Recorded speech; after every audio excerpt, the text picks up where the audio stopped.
اور پھر اس سے بڑھ کر حسن خاتمہ کیا ہو کہ لوگ جن کا دیدار کرنا بھی بہت بڑا شرف سمجھے.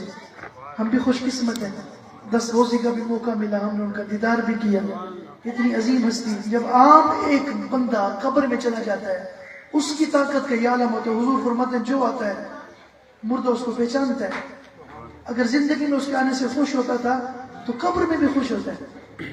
جب عام بندے کی کیفیت کا یہ عالم ہے, عام بندے کی, عام مومن کی, تو پھر جب عام مومن قبر میں جاتا ہے نا, اس کی جو طاقت ہے 70 گنا بڑھ جاتا ہے. میری اماں فوت ہوئی, مجھے ایک بندے نے کہا جی بڑا افسوس ہوا جی, دعاؤں کا میٹر رک گیا. میں نے کہا کہاں رکا؟ کس نے کہا؟ یہ تمہارا نظریہ. میرا نظریہ یہ کہ اب دعاؤں میں اضافہ ہوگا. پہلے پردے تھے, اب سب حجابات اٹھ گئے.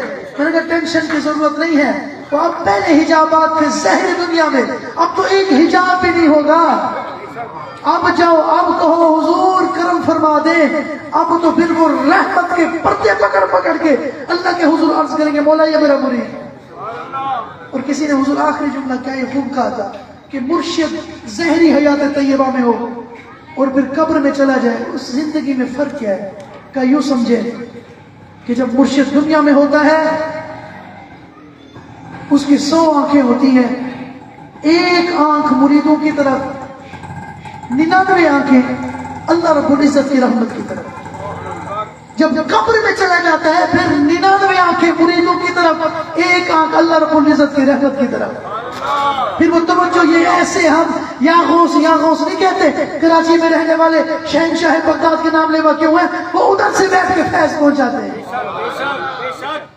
خواجہ اجمیر میں تشریف فرما ہو کر ادھر فیض پہنچاتے ہیں.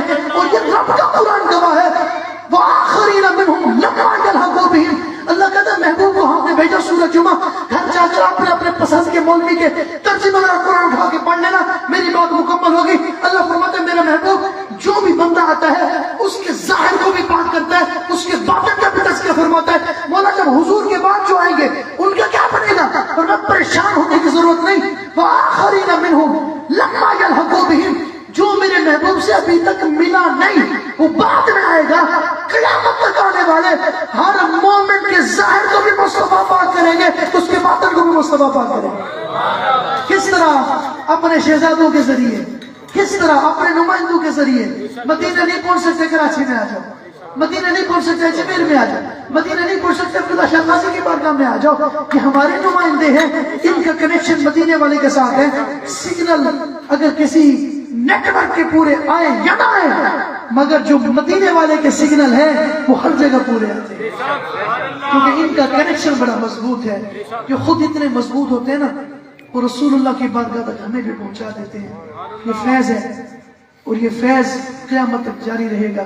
اللہ تعالیٰ سادات کرام اور بالخصوص حضور سیدنا پیر خواجہ خواجگان حضرت سیدنا اقرار الحق شاہ صاحب رحمۃ اللہ تعالیٰ علیہ کے فیضان سے اور ان کی روحانیات سے اللہ تعالیٰ ہم سب کو معمور و منور فرمائے, مستفیض فرمائے. اور قبلہ جتنے بھی آپ کے شہزادگان ہیں اللہ تعالیٰ ان کو, لواحقین کو, مریدین کو, متوسلین کو, معتقدین کو, سب کو صبر جمیل عطا فرمائے. وما علینا الا البلاغ المبین.